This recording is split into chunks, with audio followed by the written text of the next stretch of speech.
de la journée, nous avons le plaisir d'accueillir M. Harry Fraisse, qui est inspecteur chef de mission à la Banque de France. Donc, ces thématiques de recherche portent principalement sur l'économie bancaire, la finance des ménages et les problématiques de stress testing. Et sa présentation aujourd'hui porte sur la mesure du gain à utiliser l'intelligence artificielle, et cela en considérant les cas des exigences en fonds propres bancaires. Bonjour, merci beaucoup. Merci en particulier à Christophe Hurlin pour l'invitation. Christophe, avec qui j'ai eu le plaisir de travailler lorsque j'étais justement à la direction des études et de la recherche de la CPR. Alors, je vais vous présenter un papier qui est à la base un papier académique, donc qui se veut un peu technique. Je vais essayer quand même de le rendre le plus compréhensible possible. Mais je pense que en même temps, il est intéressant par rapport aux présentations qu'on a eues précédemment, parce que justement là, on est vraiment aux confluences entre à la fois la donnée, les compliance, à la fois la conformité et à la fois la régulation. Donc vous allez avoir un peu ces trois aspects des choses dans un cas relativement pratique. Donc c'est un papier qui a été écrit avec Mathias Laporte, qui est un jeune data scientist de la Banque de France. Donc dans ce papier, voilà. Dans ce papier, ce qu'on cherchait à faire, donc alors, je ne sais pas si vous êtes au courant de ça, mais depuis les accords de Bâle de 2004, les banques ont la possibilité de calculer des exigences en fonds propres, grosso modo, c'est-à-dire le capital qu'elles doivent mettre à côté dès lors qu'elles prêtent de l'argent aux entreprises, aux ménages. Et le calcul de ces exigences en fonds propres se fait à l'aide de modèles qu'à l'époque on appelait tout simplement des modèles statistiques. Et la question qu'on se pose dans ce papier, c'est, puisque là on est déjà vraiment dans une question de second ordre, on n'est pas on a des données, on va utiliser l'IA ou on ne va pas utiliser l'IA, ou comment on définit l'IA, etc. Là on est déjà à utiliser des modèles prédictifs qui sont basés sur des méthodes statistiques. Et là, la question à laquelle on cherche à répondre, c'est plutôt si on appliquait tous les algorithmes qui sont nés justement avec cette nouvelle révolution de l'IA, qui ont été remis au goût du jour tout simplement parce que les ressources informatiques étaient plus importantes et les données étaient plus importantes, si on appliquait justement ces nouveaux algorithmes, est-ce que finalement ça permettait aux banques de réduire leurs exigences en fonds propres, c'est-à-dire le capital qu'elles ont mis à côté par rapport aux risques qu'elles prennent à prêter.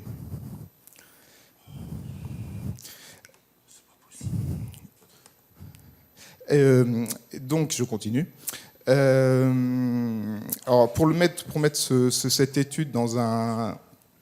Non, mais c'est pas grave. Je sais pas ce qui se passe, c'est très bizarre. Je ne comprends pas ce qui se passe. Parce que là, il est bien en partage. Donc je pense que c'est peut-être... C'est bien présentation. Attendez. Présentation en 2022. Je change là. Je change là ici. Alors ça, c'est pour échanger les diapos, mais il était en partage et il ne s'affichait pas. Je comprends pas pourquoi. Voilà. Donc là, logiquement, c'est bon. Ok. Très bien.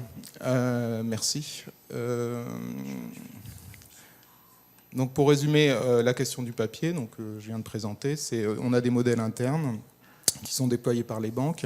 Ils ont été développés sur des techniques relativement rudimentaires qui datent de qui sont antérieures à la révolution IA. Que se passerait-il, c'est un papier prospectif, si justement ces banques appliquaient des algorithmes type IA? Avant de rentrer dans les détails, ce papier, en fait, il est aussi au cœur de plusieurs questionnements. Il ne vous a pas échappé qu'il y avait eu une crise financière en 2008. Et à la suite de cette crise financière, il y a une interrogation qui est née dans le milieu académique et qui ensuite s'est déflagrée. Finalement, il y a une déflagration au niveau réglementaire, qui était justement les modèles utilisés par les banques pour évaluer les risques. Sont-ils en fait robustes? Ne sont-ils pas manipulés? Sont-ils par les banques elles-mêmes pour réduire leurs exigences en fonds propres? Et aussi, n'y a-t-il pas une capture du régulateur qui a du mal justement à évaluer leur pertinence? Donc tout ça a conduit un certain nombre de papiers à essayer de démontrer, ou pas, parce que c'est quelque chose de très difficile de démontrer une manipulation, s'il y avait justement des manipulations sur le calcul des exigences en fonds propres. En tout cas, ce qui est sûr, c'est qu'il y avait un problème d'harmonisation, et de là est née donc une réponse en termes de politique publique, menée par la Commission européenne et les agences qui y sont reliées, qui était d'encadrer justement ce calcul d'exigence en fonds propres. Par exemple, le premier intervenant disait que en droit, justement, il y avait des définitions qui étaient assez floues. Par exemple, qu'est-ce qu'un défaut? Le défaut d'une entreprise ou le défaut d'un ménage, c'est justement ces guidelines ou cette réglementation, elle essaie de préciser ces définitions pour éviter justement qu'il y ait vraiment très précisément, pour éviter justement toutes les manipulations possibles. Deuxième aussi champ auquel on peut relier ce papier, c'est qu'en économie, il y avait, à la suite de la crise financière, la question justement de ce capital bancaire. Était-il suffisant? Fallait-il l'augmenter pour éviter des crises systémiques? Mais si on l'augmentait pour éviter les crises systémiques, du coup, ça pouvait ralentir les activités de prêt des banques. Et donc, on était au cœur du débat macroprudentiel, s'il y a certains économistes dans la salle, qui est justement quel est l'arbitrage que doit faire le régulateur entre fixer des exigences en fonds propres qui sont suffisantes pour couvrir la banque d'un risque de crise et donc de sa capacité à prêter après la crise, et aussi de les fixer, mais de ne les fixer pas à un niveau très élevé pour éviter tout simplement de baisser les activités de prêt. Alors là, sur les données, on n'a pas tellement posé des questions sur notre stratégie de données à la Banque de France, puisque là, les données qui sont utilisées sont des données qui sont collectées par la banque depuis les années 30, donc de l'autre... voilà, suite. Donc c'est quand même une très vieille activité, qui est l'activité en fait de notation, puisque la Banque de France a une activité de notation. Et les établissements de crédit, dès lors qu'ils prêtent plus de 25 000 euros à une entreprise, ils sont tenus de le mettre dans un registre, qui est le registre national du crédit, donc qui existe, comme je dis, depuis plusieurs décennies. Et on utilise donc ces données pour calculer les exigences en fonds propres des banques. On a beaucoup d'informations dans ces données, puisqu'on a la notation de l'entreprise, mais on a aussi tout son bilan comptable, ses comptes de résultats, etc. Alors on fait notre étude sur les 6 grands groupes bancaires français. Donc il faut que vous sachiez qu'en France, le marché bancaire est très concentré et que les 6 plus grandes banques en fait couvrent quasiment 80% des crédits qui sont octroyés aux entreprises. Et le cœur, la variable d'intérêt, comme disent les économistes, c'est le défaut d'une entreprise. Et on va considérer qu'une entreprise fait défaut dès lors qu'elle est en procédure collective, en fait, pour faire court. Alors pour valider tous ces modèles, en fait, il y a une exigence réglementaire qu'il faut un historique sur ces données. Et l'historique minimum, là aussi, c'est très encadré. Il faut au moins 5 ans d'historique. Donc il se trouve qu'on avait justement on s'est limité, parce qu'on se met en fait dans les chaussures d'une banque qui va développer un modèle interne en utilisant des techniques IA. Donc on se limite à 6 ans de données. Donc, comme vous le voyez, avec l'impact de la crise, de la crise financière à la suite de 2009, et ensuite un déclin, c'est le taux de défaut moyen dans chacune des banques. Un déclin jusqu'à la fin, jusqu'en 2016. Jusqu'en 2016.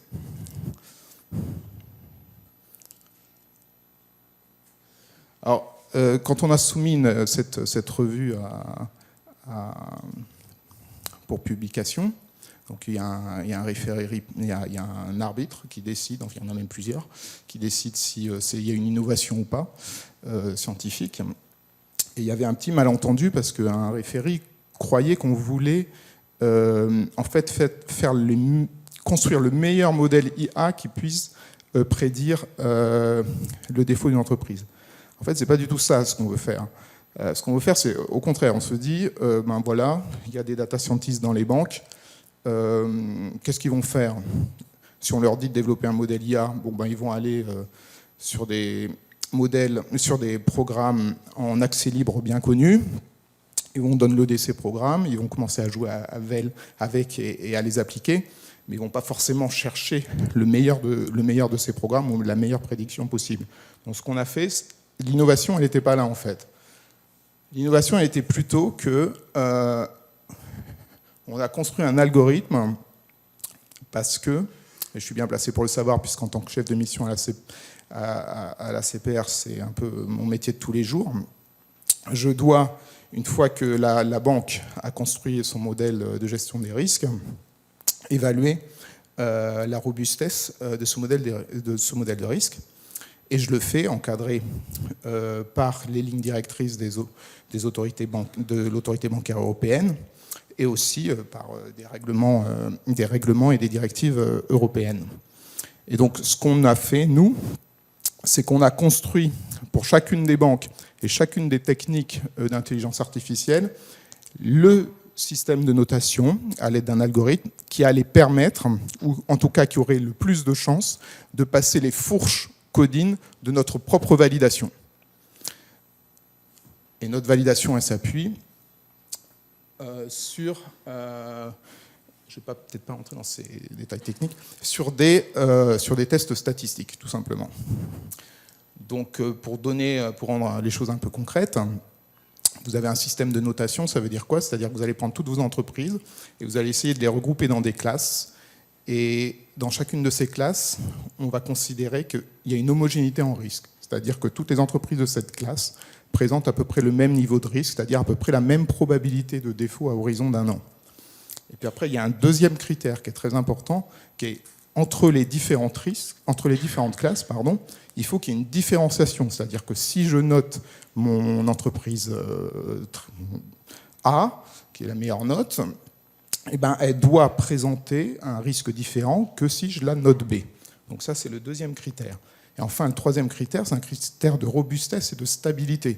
C'est-à-dire qu'il faut que, par exemple, les entreprises que j'ai notées en 2015 A aient présenté une probabilité de défaut, je ne sais pas, de 2%, et celles qui étaient notées B présentaient une probabilité de défaut de 3%, eh bien, il faut qu'en 2016, on ait cette même ordre, c'est-à-dire qu'on ait un respect dans l'ordonnancement en risque des classes de notation. Donc ça, c'est tous ces tests en fait qu'on fait passer au modèle des risques développé dans les banques. Et on a construit un algorithme pour justement essayer d'être au plus près du respect de ces tests. Alors, ce qu'on fait justement, c'est qu'on va comparer un peu les anciens modèles. Donc là aussi, on est bien placé pour savoir ce qui est utilisé dans les banques, puisqu'on les a validés. Et donc en général, elles utilisent à peu près toujours la même technique statistique. Donc c'est la technique de la régression logistique. Et l'application de cette technique sera précédée de discussions avec les business lines, avec le métier. C'est-à-dire que dans une banque, il y a d'un côté les modélisateurs, et bien sûr les modélisateurs, puis de l'autre côté, il y a les lignes métiers. Et donc, il y aura des dialogues entre les lignes métiers et le modélisateur pour déterminer quelles seront les variables qui expliqueraient mieux le défaut. Et ensuite, il y a les modélisateurs qui font leur travail de modélisateur avec des modèles statistiques. Donc on compare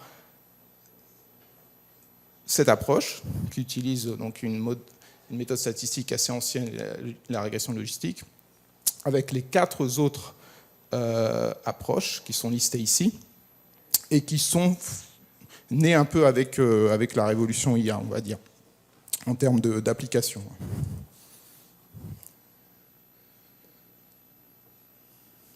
Donc là, vous voyez, c'est toutes les listes des variables qui sont proposées par les lignes métiers. Et l'algorithme va essayer justement de chercher quelles sont celles qui vont être les mieux à même de prédire le défaut. Bon, je passe sur ce slide relativement technique sur justement le traitement des données et la manière dont on construit le modèle le plus simple, c'est-à-dire qu'on réplique l'approche utilisée par la banque. Là, on construit une approche IA, on construit le modèle IA qui sera alternatif et sur lequel on va benchmarker justement ce modèle par rapport à l'approche traditionnelle.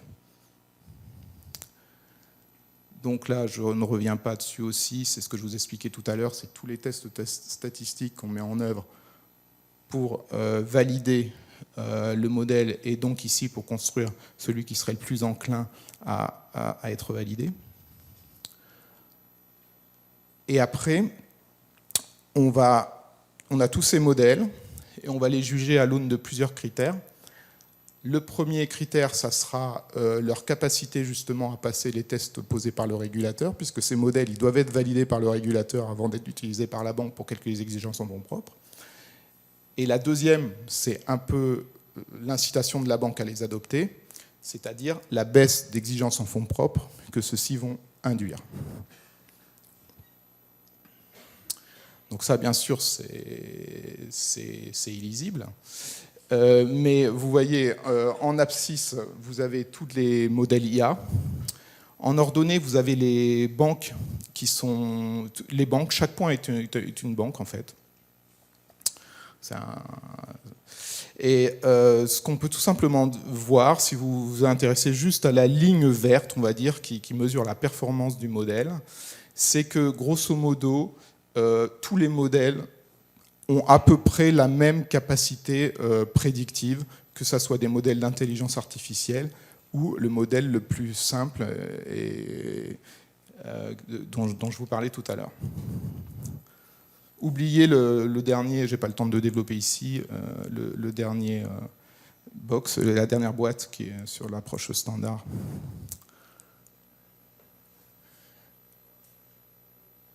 Donc là, on juge, on a la capacité prédictive des modèles relativement l'un à l'autre. Maintenant, on mesure quels sont les plus robustes. Donc je ne rentre pas non plus dans ces détails un peu techniques, mais plus on est élevé, ça veut dire plus le modèle est robuste. Et ce qu'on voit, c'est que les modèles à réseau de neurones, comparativement au modèle le plus simple, sont les plus robustes. Donc ça nous permet de le mettre de côté par rapport aux autres. Et ensuite, on a le dernier critère, qui est le critère d'économie de fonds propres. Donc là aussi, on compare chacune des grandes classes de modèles dans chacune des banques par rapport, c'est la ligne 0, par rapport au modèle traditionnel. On voit que l'économie en fonds propres, la plus élevée, elle est obtenue pour certaines banques, mais ce n'est pas systématique, dans le cadre de l'application des modèles à réseau de neurones. Et on voit que d'autres modèles IA, par exemple, on les fait complètement opposés. C'est-à-dire, si une banque voulait, par exemple, investir et développer des modèles de gradient boosting, ne me demandez pas d'expliquer ici ce que c'est, ça conduirait au contraire à des exigences en fonds propres encore plus élevées que celles qui découlent du modèle que la banque applique actuellement. Donc après, la conclusion, elle est la suivante. bon, comme dans tout papier de recherche, ensuite, on vous demande de faire des tests de robustesse pour voir si vous avez, sur certaines hypothèses que vous avez adoptées. Donc, il y a des manières de faire, mais là aussi, je n'ai pas le temps de développer cette approche des choses. Ce que je voulais dire, c'est que la conclusion de notre papier, c'est qu'au final, puisque c'était ça un peu l'intérêt, c'était justement, il y avait toute une hype, tout un buzz sur l'IA, mais en fait, il y a très peu de papiers ou de papiers académiques qui sont guidés par aucun conflit d'intérêts et qui enfin, on aime à le penser, et qui justement disent bon, bah, qu'est-ce que ces modèles apportent vraiment. Donc là, on avait un champ d'application assez sympathique et accessible à nous pour justement voir quelle était vraiment la plus-value de ces modèles. Au final, elle n'est pas comme ça transcendante. Malgré tout, pour certaines banques, pour certains types de modèles, il pourrait y avoir justement une incitation à les adopter. Bien sûr, vous pouvez discuter du critère qu'on a utilisé ici en termes de variable de choix pour le management de la banque à les adopter, qui est vraiment la réduction en fonds propres. Mais il peut y avoir aussi d'autres variables de choix, et notamment qui peuvent en fait limiter l'intérêt pour le management d'adopter ce type de technique. D'abord, comme on l'a rappelé, puisque c'est une critique assez fréquente, ces algorithmes sont difficiles à comprendre, ils sont difficiles à expliquer, il manque de transparence. Alors, il y a tout un champ de l'IA qui essaie justement de résoudre cette question, mais là, sans activisme juridique supplémentaire, la CRR, enfin le règlement qui encadre le calcul des exigences en fonds propres des banques européennes, nous offre déjà un article pour dire quand vous avez un modèle quantitatif de risque de crédit, il doit être intégré dans votre décision de gestion, et pour être intégré dans vos décisions de gestion qui sont prises par le management de la banque, en termes d'allocation de crédit, il doit être compris. Donc on peut déjà, nous, en tant que régulateurs, si on a un modèle IA à évaluer, se fonder sur ces articles de la CRR pour relever certains manquements. Après, effectivement, il y a aussi le problème le processus de validation d'un modèle est très long, et on peut effectivement se poser des questions de switching cost, donc de coût de changer d'un modèle éprouvé, donc la régression logistique, à d'autres modèles, et du temps que cela va prendre à l'entreprise. Donc voilà, après, je crois que je vais conclure là-dessus. Alors peut-être qu'on abordera ces questions lors de la table ronde. En même temps, je pense que ce papier reste prospectif, puisque justement, avec les nouvelles générations d'ingénieurs ou de diplômés de l'université en technique quantitative, qui vont, la force du marché aidant, investir dans ce type de données, et qui sont au final les premiers responsables lorsqu'il faut les implémenter, lorsqu'ils sont embauchés. Et donc, au final, il y aura forcément une tendance qui va conduire à adopter, peut-être pas par pas, ces techniques IA, et y compris pour calculer les exigences en fonds propres. Merci de votre attention.